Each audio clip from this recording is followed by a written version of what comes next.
আমরা হুজুরেরা তো কোনোদিন বাচ্চার হাতে পুতুল কিনে দেই নাই যে বাচ্চার কান্না বন্ধ করার জন্য।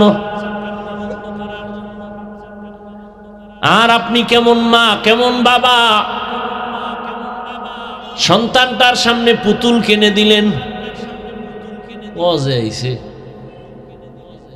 দেখাই তৈব না, ওয়াজে আইছি কেমনে আইছি কি করবো, একটা বেলুন কিনছে, ওটা লয়ে যাবো বাড়ি কান্দে ঝুলে মোনাজাতের পরে।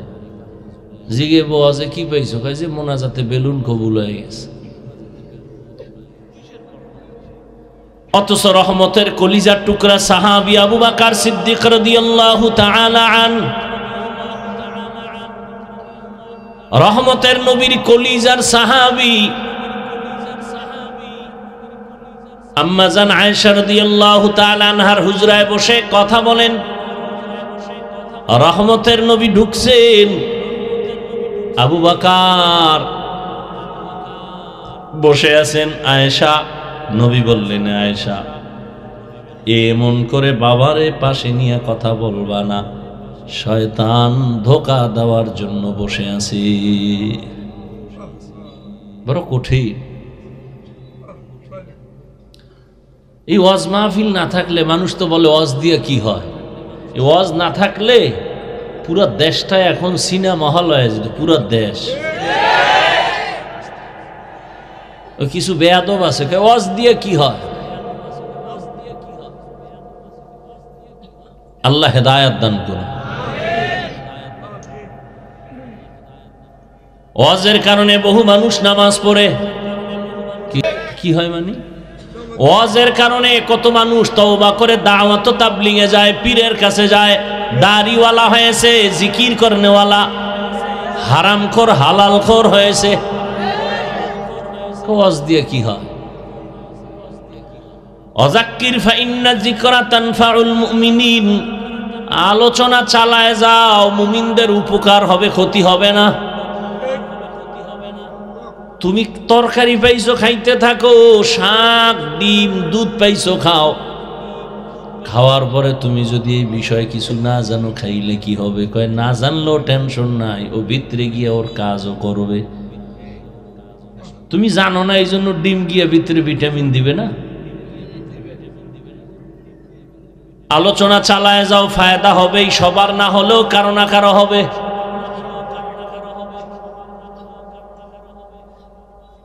তো দুনিয়া নামক গ্রহটার মূল্য আল্লাহর কাছে নাই। আল্লাহ ঈমানের টাকা দিয়ে পাঠাইছেন, আমলের বাজার করো। দুনিয়া নামক জায়গায় গিয়ে আমলের বাজার করো।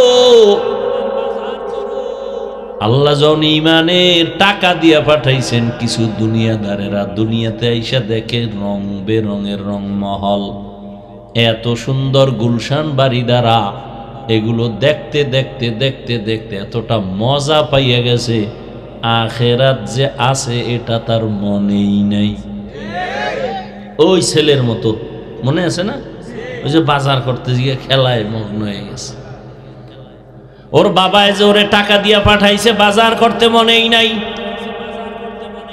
আল্লাহ যে আমার ঈমানের টাকা দিয়া পাঠাইছে আমলের বাজার করার জন্য, আমার মনেই নাই। দুনিয়ার পেছনে পড়ে এখন দুনিয়া দুনিয়া দুনিয়া, নামাজেও দাঁড়াইলে দুনিয়া, ঘুমের ঘরেও দুনিয়া, পাগলের মতো দুনিয়ার পেছনে ঘুরে, কিছু কপাল পরা দুনিয়ার পিছে ঘুরতে ঘুরতে ঘুরতে ঘুরতে এমন এক অবস্থা, ঈমানের টাকাও হারায় ফেলছে। হিন্দুদের পাড়ায় গিয়া সন্তেষ খায় আর কয় তোমরা ভগবান বলো, আমরা আল্লাহ বলি, সব এক হয়ে গেছে। ধর্ম যার যার, উৎসব সবার বলে, স্লোগান দিয়া ঈমানের ঘরে আগুন লাগায় দিছে। এটারে মানতে পারে, আমি যদি কই তাহলে ওটা যদি মানো এটাও মানো, বিয়া যার যার, বউ সবার, কি ঠিক? বিবাহ যার যার, বউ সবার, এটা যদি মানতে না পারো, ধর্ম যার যার, উৎসব সবার, এই বেঈমানি আর কুফরি স্লোগান কেন সমর্থন করো?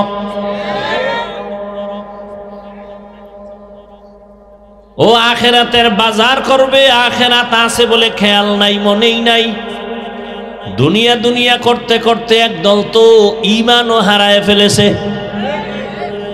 আল্লাহ বলেন কার পেছনে দৌড়াও? এই আমার কলিজার যুবক, কার পেছনে ঘুরিয়া কি পাওয়ার আশায় নামাজ ছেড়ে দিয়েছো বলো? কি পাওয়ার আশায় কার পেছনে ঘুরিয়া আখিরাত ভুলেছো? তবে লিখে রাখো, তুমি যার পেছনে সারা দিন রাত্র দৌড়াইয়া ঘুমাইতেও পারো না, খাইতেও পারো না, লেখা রাখ এই সোনার গায়ের মুসলমান, যার পিছে ঘুরো এ চান্দাবাজ আর ধান্দাবাজ, স্বার্থপর।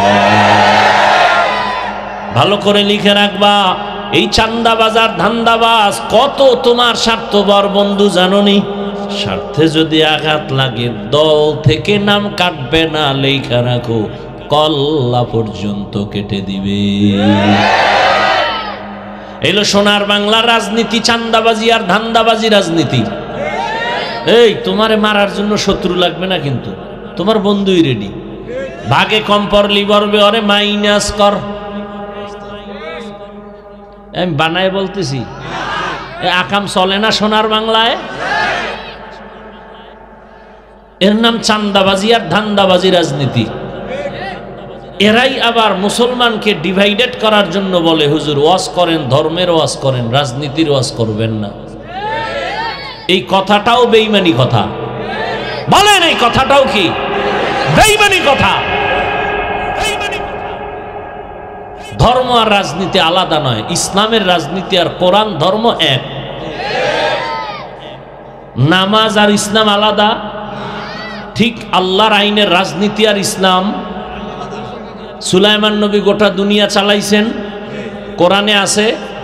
ইউসুফ নবী মিশরের অর্থমন্ত্রী ছিলেন, কোরআনে আছে। কেন বলেন রাজনীতি নাই? হ্যাঁ, আপনার চান্দাবাজি ধান্দাবাজি ইসলামে নাই। ইসলামে কি আছে? মালিক যেই প্লেটে খাবে গোলাম হে একই প্লেটে খাবে। ইসলামী রাজনীতিতে কি আছে? কর্মচারী কাজ করবে, ঘাম ঝরার আগে বেতন দিয়া দাও। আর চান্দাবাজি ধান্দাবাজির মধ্যে কি আছে? কাম কইরা মইরা যাবি, এরপরে আন্দোলন করবি বেতনের জন্য, উল্টা পুলিশের ফিডা খাবি, এরপরে যদি অর্ধেক পাও।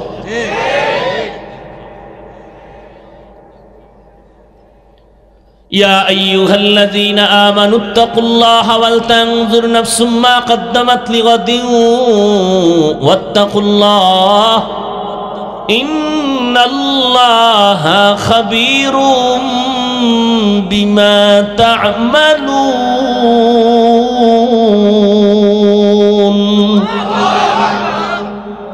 আখিরাতের বাজার কি করছো হিসাব মিলাও, সময় কম।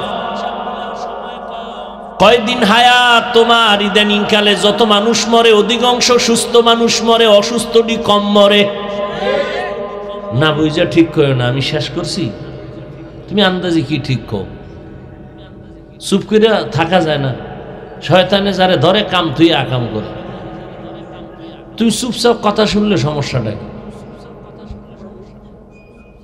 আমি কোরআন হাদিস অনুযায়ী বলতেছি, কোনটা ঠিক বেঠিক ওলামায়ে কেরাম বলতে পারবে, হ্যাঁ এটা ঠিক ওটা বেঠিক।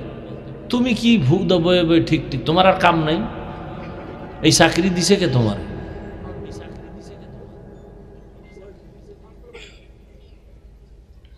ভাইরা আমার ভালো করে খেয়াল করেন,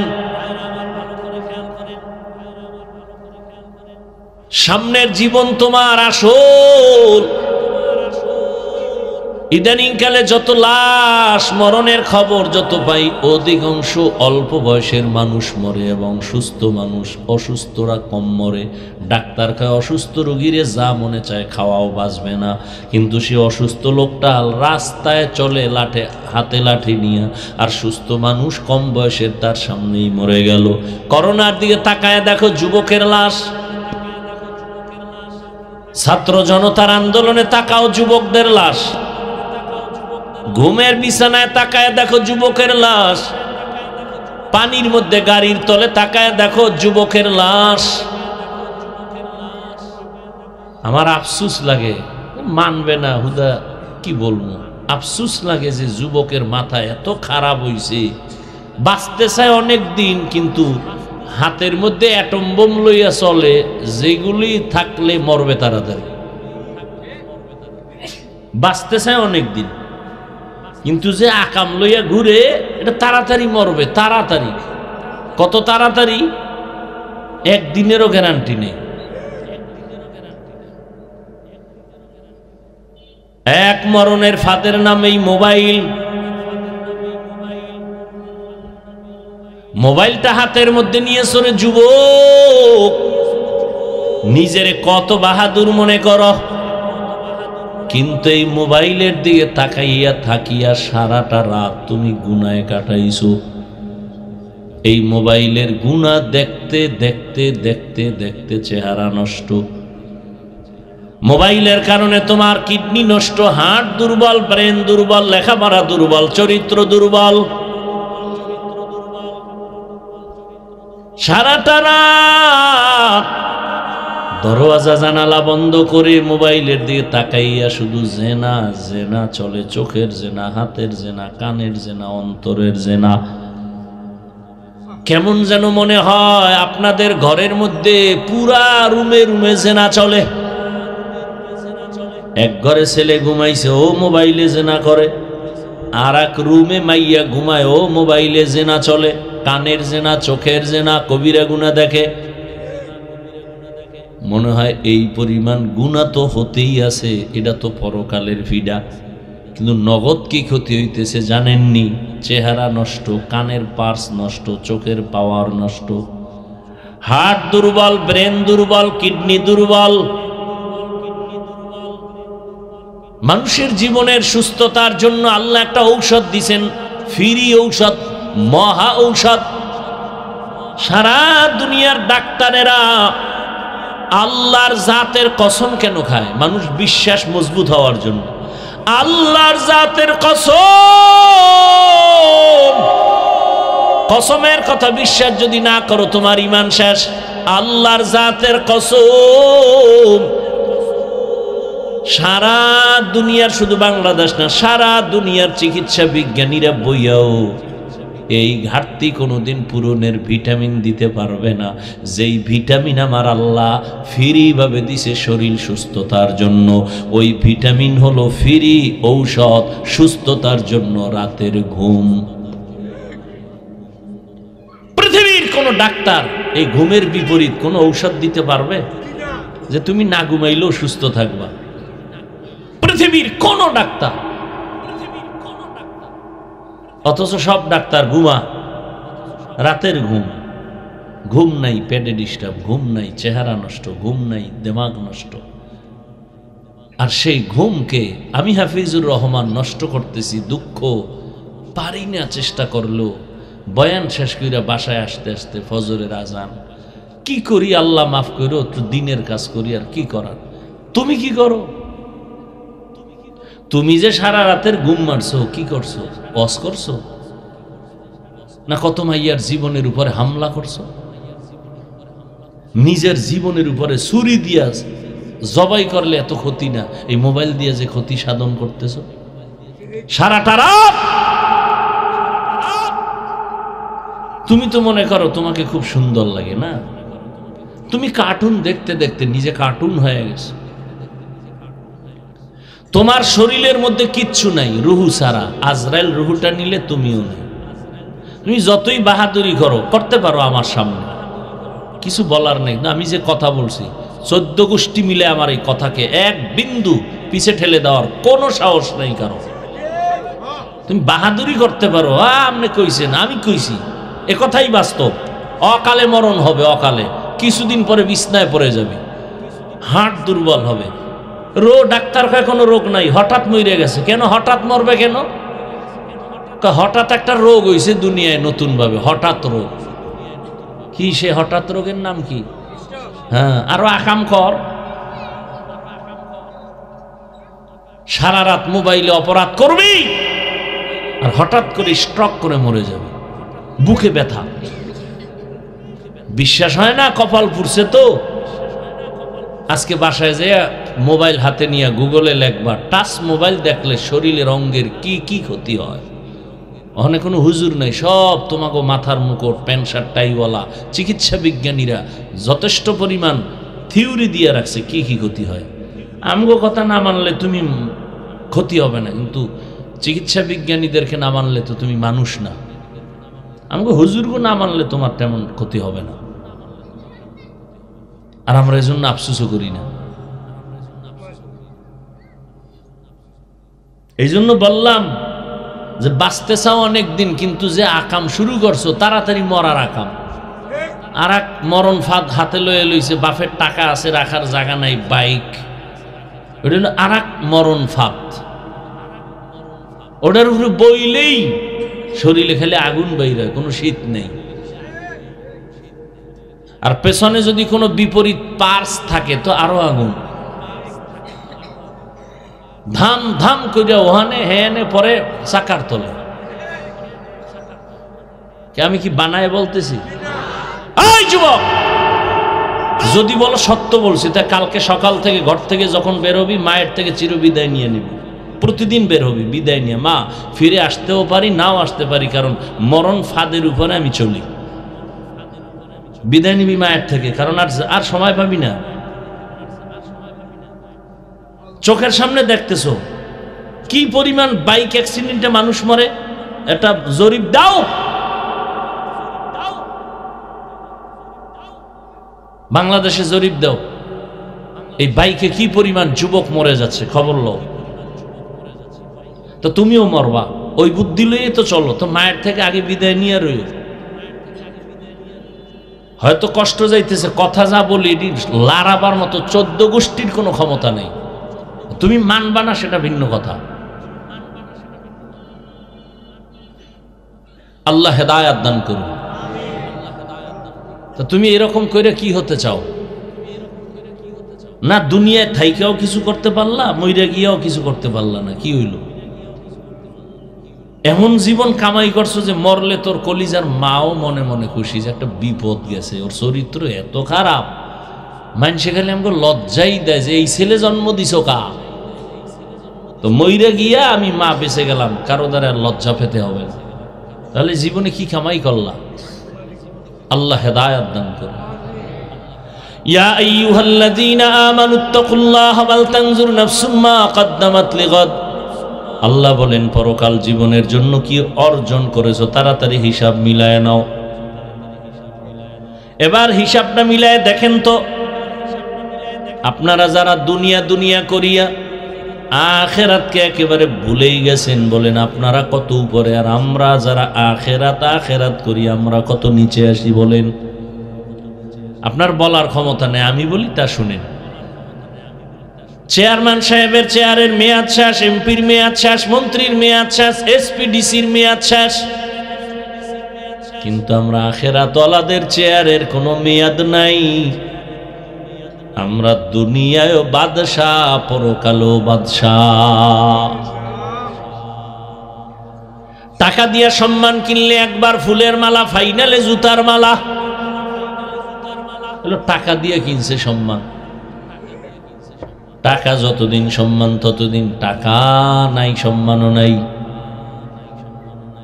আর আল্লাহ যাকে সম্মান দান করবেন এর কখনো অসম্মান হবে না। যারা দুনিয়া দুনিয়া করিয়া দৌড়ায়, এরা দুইটা জিনিস চায়। এক চায় তারা সম্মান, আর একটা চায় তারা শান্তি। কিন্তু সারা দুনিয়ায় খুঁজে দেখেন যারা দুনিয়া দুনিয়া করে এদের সম্মানও নাই, শান্তিও নাই। শান্তি তো নাই, ওই সম্মান যাও পায় জুতার বাড়িতে আর থাকে না। 10 তলা বিল্ডিং করে লাভ কি যদি বিল্ডিং বাদ দিয়া জঙ্গলে ঘুমানো লাগে?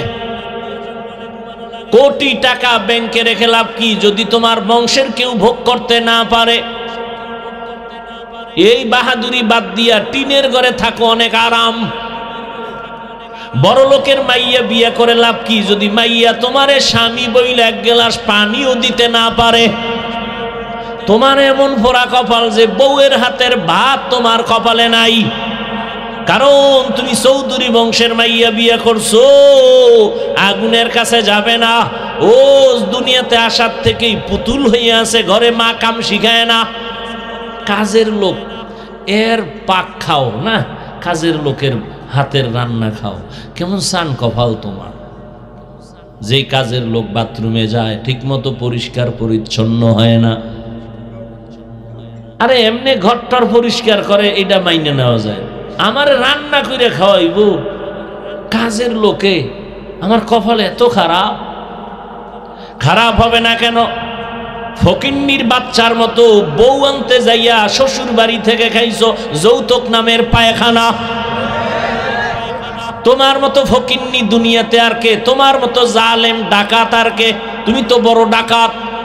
যারা যৌতুক খায়, যারা দেয়, যারা নেয়, যারা সহযোগিতা করে, সব জালেম, সব ডাকাত, সব ফকিন্নির বাচ্চা। ওদের মতো চোর, ওদের মতো ইতর, ওদের মতো ডাকাত, ওদের মতো ছোট লোকের বাচ্চা দুনিয়াতে আর কেউ নাই। ওরা নারীর দুশ্মন, ওরা দেশের দুশ্মন, ওরা মানবতার দুশ্মন, ওরা রসুলের দুশ্মন, ওরা ইসলামের দুশ্মন। এদের মতো বেহায়া আর কেউ। আর কি গালি দিলে লাজ হবে আমার শিখা? ওই বেহায়ার লাজ হবে বল? আল্লাহ হেদায়াত দান করুন।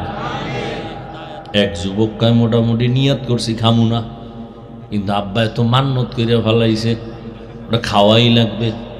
ওই পায়খানা না খাইলে তার কলিজা ঠান্ডা হবে না। কুকুরের যত হাজি বিরিয়ানি দাও, ওর পায়খানা খাইতে হইব। ও হাজি বিরিয়ানির কাম হইব না। আল্লাহ হেদায়াত দান করুন। খুব রাগ করতেছেন না? আকাম করেন, এত দোষ নেই। আমি একটু বাঁচানোর জন্য বলি, এই জন্য কলিজা সেদা হয়ে যাইতেছে। হায় হায়। আর যৌতুক কি? এখন তো ইদানিং কালে আপডেট হয়ে গেছে। কি মাইয়া নেওয়ার আগে বিদেশের ভিসা দে, বিদেশ যাবে। কি বউ নিবি? কয় না। তো বউ কই?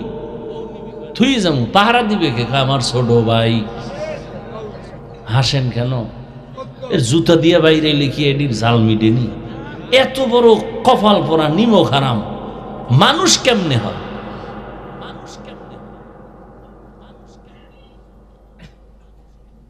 কি ওয়াজ করুন?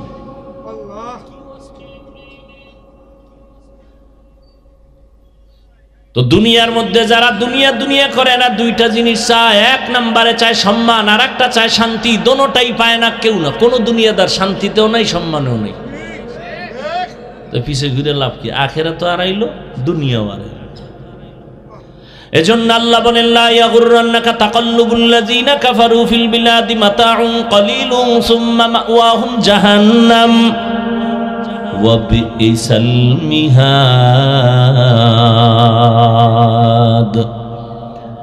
এরে আমার কলিজার যুবক বাবারা, বৃদ্ধ বাবাজিরা, পর্দার আড়ালের মা বোনেরা, আমি যে আপনাদের এত কঠিন কঠিন কথা বলছি, কিন্তু আমি এই কথা বলবো না যে আপনারা আজকে থেকে তওবা করে হুজুর হইয়া তসবিহ হাতে নেন, আমার মতো পাঁচকল্লি লাগান। আমি কওমি মাদ্রাসায় পড়ালেখা করেছি, আপনারাও স্কুল তালা লাগায় কওমিতে যান। আমি তাবলিগের সন্তান, আপনারাও তাবলিগে যান। আমি পীরের মুরিদ, আপনারাও পীরের কাছে যান। বলি নাই, বলি নাই, বলবো না, বলবো না, বলবো না। ভয় নাই, কোনো ভয় নেই। কি বলবো? 5 মিনিটে শুনে নাও। ও আল্লাহর বান্দারা, কি বলবো শুনো। তুমি স্কুলে পড়ো আলহামদুলিল্লাহ, চাকরি করো আলহামদুলিল্লাহ, ব্যবসা করো আলহামদুলিল্লাহ। আমি বলবো তোমাকে, এই সাহসটা কোনো বক্তায় দেয় না, আমার জানা আছে। কেউ বলে না আমি যেইভাবে বলি। অনেকে আমারে বলে এত কঠিন বলেন কেন? আমি বলি বলবো। স্কুলে যারা পড়ো, স্কুল ছাড়বি না, আমার অনুরোধ। কলেজে যারা পড়ো, কলেজ ছাড়বি না, আমার অনুরোধ। আমি অন্তর দিয়ে দোয়া করি, মাঝে মাঝে মাদ্রাসায় দাওয়াত রইল আইও। আমি আরও কলিজা দিয়া মোহাব্বতে দোয়া দিব, ছাত্রগণিয়া স্কুল ছাড়বা না, কলেজ ছাড়বা না, ব্যবসা ছাড়বা না, চাকরি ছাড়বা না। আমি দোয়া করি তুমি ডাক্তার হও, ইঞ্জিনিয়ার হও, প্রফেসর হও, এমপি হও, মন্ত্রী হও, ডাক্তার হও, তুমি একজন ডিসি হও, এসপি হও। আমার দেশে মাদ্রাসায় ভুলেও আসার নিয়ত থাকলে পাল্টাও। কোনো দরকার নাই মাদ্রাসায় আসার, কারণ আমার মাদ্রাসায় একটা ছাত্রর অভাব নাই।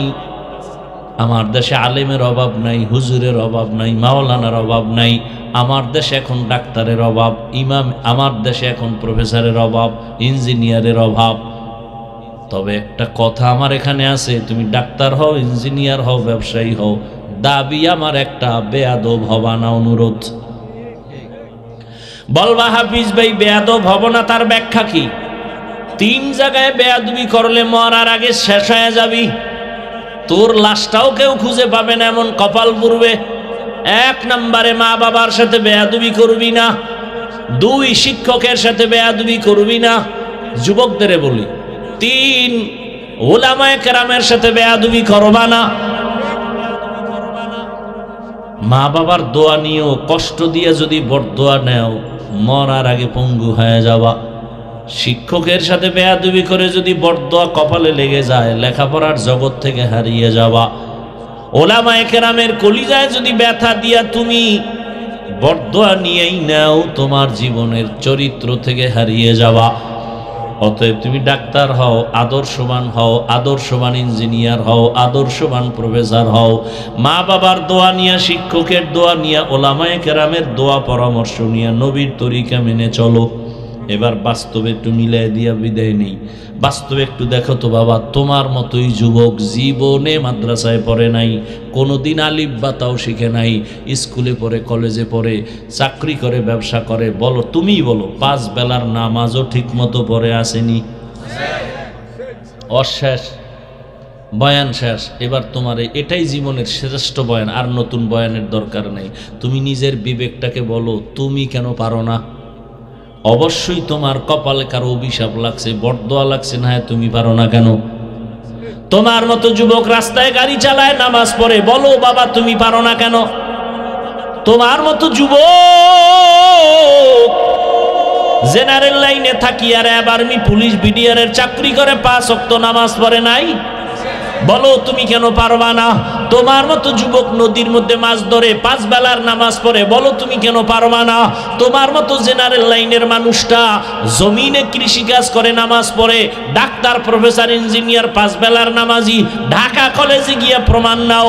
ছেলেটা কলেজে পড়ে, মাথায় পাগড়ি, বড় দাড়ি, বড় জামা, মনে হয় যেন বড় কোনো মসজিদের খতিব। এই যুবক, কোন মসজিদে জুমা পড়াও? আস্তাগফিরুল্লাহ, আমি তো আরবি পারি না। তো এই হালাত কেন? বলে হালাত শুধু আব্বা আম্মার দোয়া আর আমার উলামায়ে কেরামের নেক নজর। উলামায়ে কেরাম আমারে দোয়া দিছে, তো এইভাবে কলেজে যাও। হ্যাঁ, এভাবে যাই।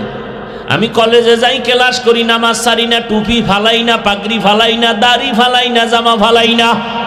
এই কলেজের মধ্যে কি মাইয়া ফোলা নাই? সব আছে।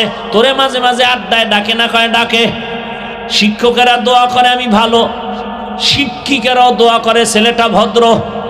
আর যখন আমারে বন্ধুরা ডাকে আড্ডা দিতে, আল্লাহর কুদরত ওই মাইয়ারা আমার পক্ষে দাঁড়ায়, কয় ও আল্লাহর পথে আছে, ওরে ডিস্টার্ব করিস না, ওরে ওর পথে ছাইরা দে।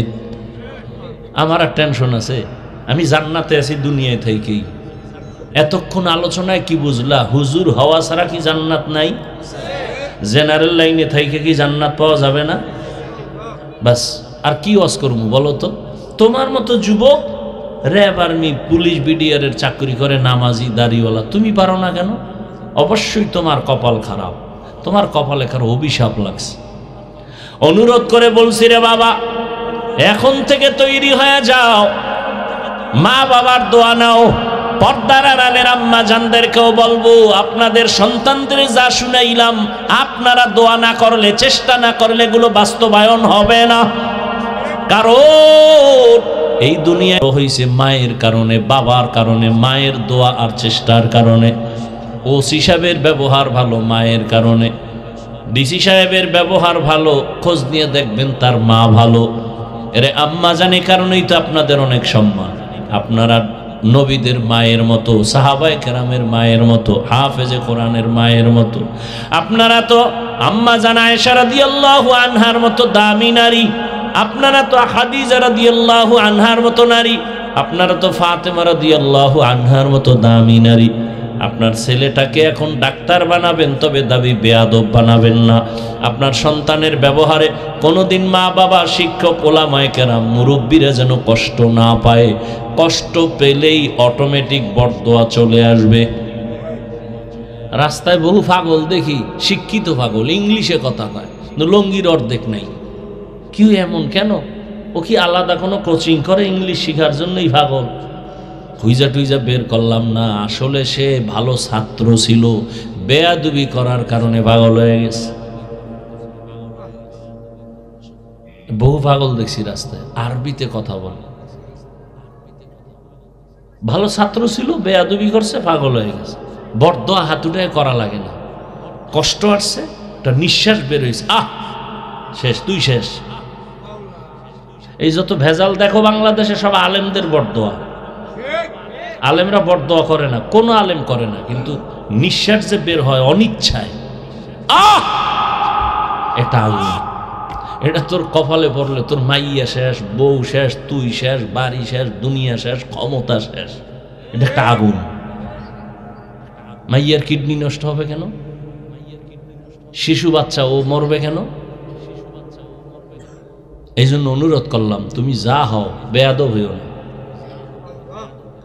আল্লাহ আমাকেও মাফ করেন, আপনাদেরও মাফ করেন। বয়ান চলতে থাকবে, ধারাবাহিক বয়ান শুনে মোনাজাত দিয়ে যাবেন। বাসায় যেয়ে কোনো কাম নাই, বের হইলেই শুধু গুনাহ শুরু হবে। একটা লোক উঠবেন না। যদি মানেন তাহলে আমি দিল থেকে দোয়া করব, আর যদি উঠেন তাহলে বরদোয়া করা লাগবে না। কষ্ট আসলেই এটা একটা বরদোয়ার মতো। অতএব কেউ উঠবেন না, ধৈর্যের সাথে সবাই বসে বয়ান শুনবেন। আল্লাহ পাক শেষ পর্যন্ত আপনাদের থেকে বয়ান শুনে দোয়া করে যাওয়ার তৌফিক দান করেন। আমার সাথে কেউ অনেকে আবেগ দিয়ে যে একটু দেখা করি, ওই আপনার পাশেই আমি তাই দেখা করতে চাইলে হ্যাঁ না যাই, এখানে ওইটা কেউ ডিস্টার্ব করবেন না। অনুরোধ থাকলো, আল্লাহ সবাইকে মাফ করে। আবার আসবো, আবার গজলের জন্য আলাদা দাওয়াত দিন। সুবহানাল্লাহি ওয়া বিহামদিহি, সুবহানাকাল্লাহুম্মা ওয়া বিহামদিকা, আশহাদু আল্লা ইলাহা ইল্লা আনতা, আস্তাগফিরুকা ওয়া আতুবু ইলাইক।